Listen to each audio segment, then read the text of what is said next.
And Democratic strategist James Carville is calling out Texas Congresswoman Jasmine Crockett just days after she launched her campaign for Senate. Carville saying the progressive Democrat is breaking a critical rule in politics. Happy to bring in Melissa DeRosa. She's a Democratic strategist, and Noah Rothman, senior writer at a National Review. We got to hear from Carville. We're going to bring him up. Let's listen. Well, just the issue of Jasmine Crockett. First of all, she seems like she's well educated. Seems like that she's got a lot of energy. But to me, she violates the first rule of politics, and that is, in politics, you always make it about the voters and never about yourself. If you listen to her talk, it's a lot more about herself than it is the voters. I know a lot of young people don't necessarily want to listen to James Carville anymore, but does he have a point? He absolutely has a point. And it's not just that she's talking about herself, it's that she's talking about going in and lecturing Supreme Court justices as a U.S. senator, and she's using some inflammatory language towards Trump, which it's fine if you're trying to excite the Democratic base in some parts of the country, but it's certainly not going to win you statewide in Texas. Okay, well, she was talking again yesterday. All right, so sure, Carville was happy about that, right? Here she is on The View going after the U.S. Supreme Court.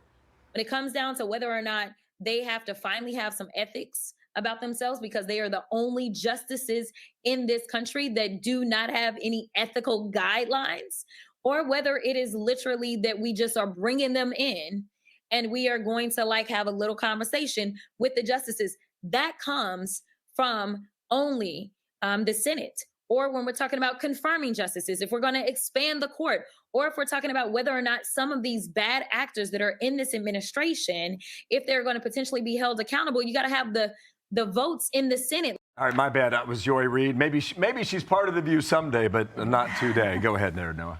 I mean, even that exchange was self-indulgent.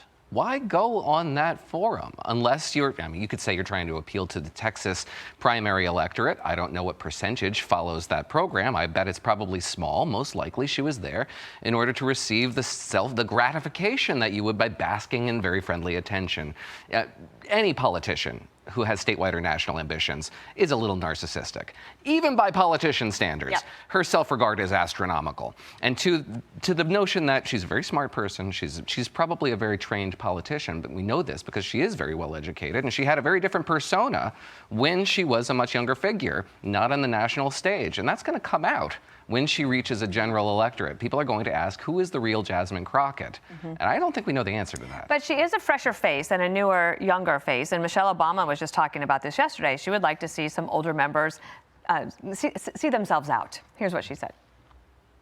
My husband said this recently. I mean, one of the problems with society today is that nobody wants to move on from leadership. Leaders are supposed to move on to make room for the next generation that has new ideas, new energy.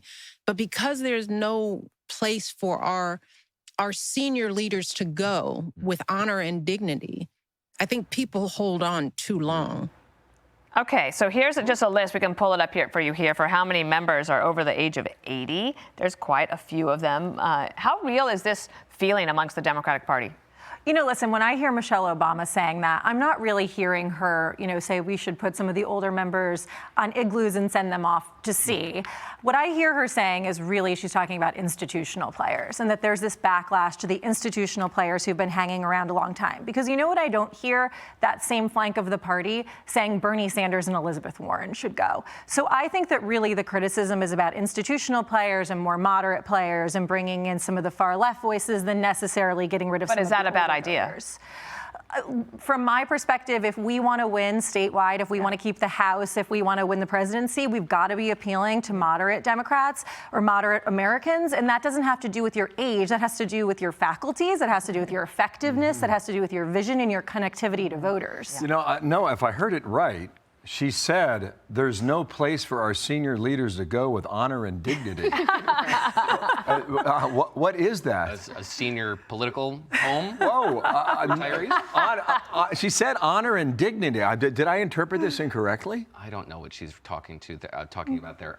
I disagree with what she's trying to say. And I think what she's trying to say is popular. The notion that we should have age tests is just as popular, for example, as term limits.